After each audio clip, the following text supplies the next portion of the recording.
আসলে স্যারকে আমি কি বলবো, টিচার না, উনি আমার গুরু, উনি আমার জীবনের আলো দেখানোর একজন গুরু, যিনি আমার জীবনকে বদলে দিলেন।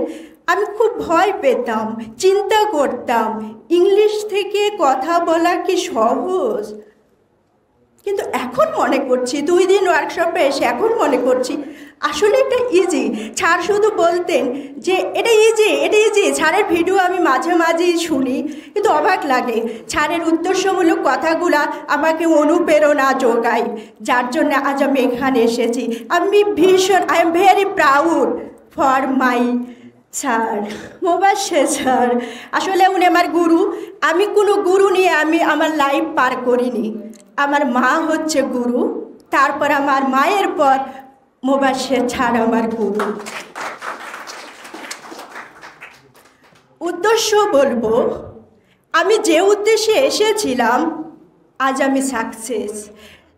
সামান্য 2 দিনে এত কিছু শেখানো যায়, বোঝানো যায়, এটা আমি কল্পনা করতে পারিনি, কিন্তু আজ আমি সার্থক।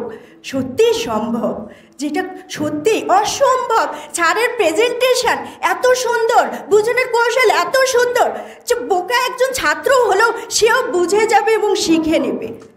আমাদের প্রত্যেকের উচিত স্যারের চরণ ধুলি নেওয়া, সত্যিই প্রত্যেকের উচিত। যদি স্যারের আসল মর্ম আমরা বুঝে থাকি, তো প্রত্যেকের উচিত স্যারের চরণ ধুলি নেওয়া। এমন গুরু পাওয়া জীবনের সৌভাগ্যের বিষয়।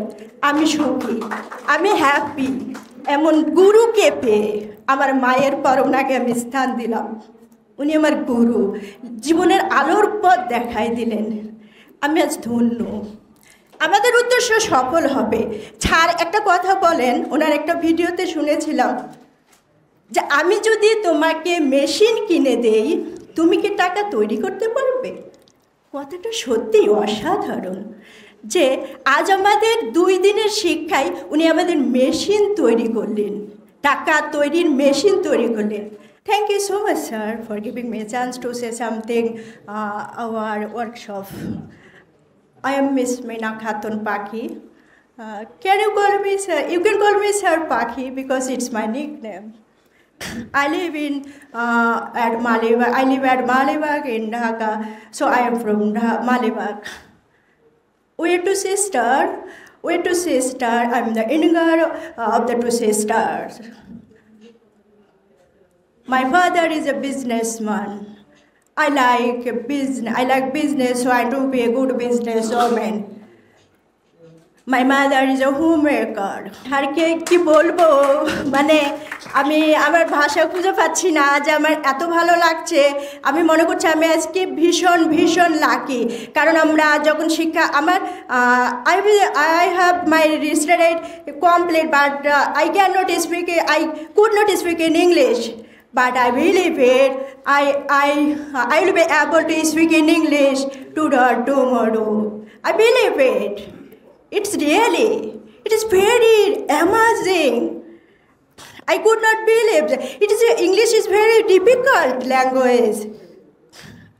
But I believe it. English is very easy.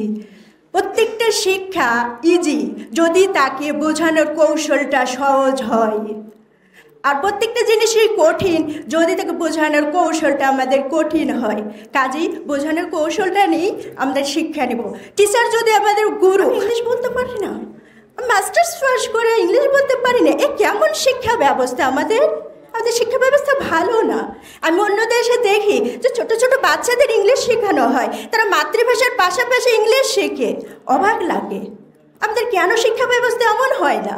তো আমরা যারা ইংলিশ পারি না, স্যারের চরণধুলি নিয়ে শিক্ষা গ্রহণ করি, ইনশাল্লাহ আমরা সফল হব। এই টাকাটা কোনো টাকা না, আপনাকে তৈরি করেছে টাকার মেশিন, অতএব আপনি এখন টাকা তৈরি করতে পারবেন। কাজে এই টাকা নিয়ে কোনো চিন্তা করেন না যে আমি 1,500 টাকা দিয়ে ভর্তি হয়েছি।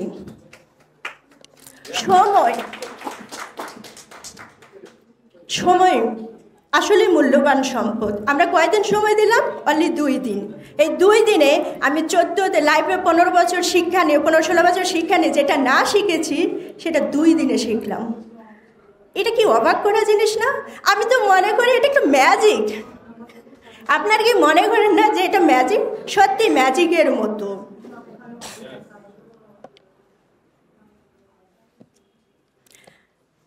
আসুন আমরা সবাই, এটা বছর শেষ হয়ে গেছে, প্রত্যেকের একটা উদ্দেশ্য আছে, আমি ভবিষ্যতে কি করব, উদ্দেশ্য আছে না? আমরা এখানে কেন এসেছি? একটা বুক ভরা আশা নিয়ে, উদ্দেশ্য নিয়ে এসেছি। তা আমাদের প্রত্যেকের উচিত যে আমরা যে উদ্দেশ্য নিয়ে এসেছি, আমি যেটা লাইফে হতে চাই, সেটার একটা কী করতে হবে, করতে 3 বছর, আপনি জীবনে 3 বছর কি পেতে চান সেটা নিয়ে একটা করবেন। আপনার জীবনের লক্ষ্য 3 বছর কোনটার পর কোনটা কাজ করবেন, কোনটা করার পর কোনটা করবেন, এমন একটা রুটিন তৈরি করবেন। 6 মাস পর, 6 মাস পর, 1 বছর পর, এভাবে 3 বছরের একটা রুটিন তৈরি করবেন। কোনটা আপনার বেশি প্রয়োজন সেটা করবেন। যদি এইভাবে করতে পারেন, আপনি আপনার লাইফে পৌঁছাতে পারবেন। যদি উদ্দেশ্য না থাকে, জীবনে কখনো কিছুই করতে পারবেন না, এই শিক্ষা ব্যর্থ যাবে।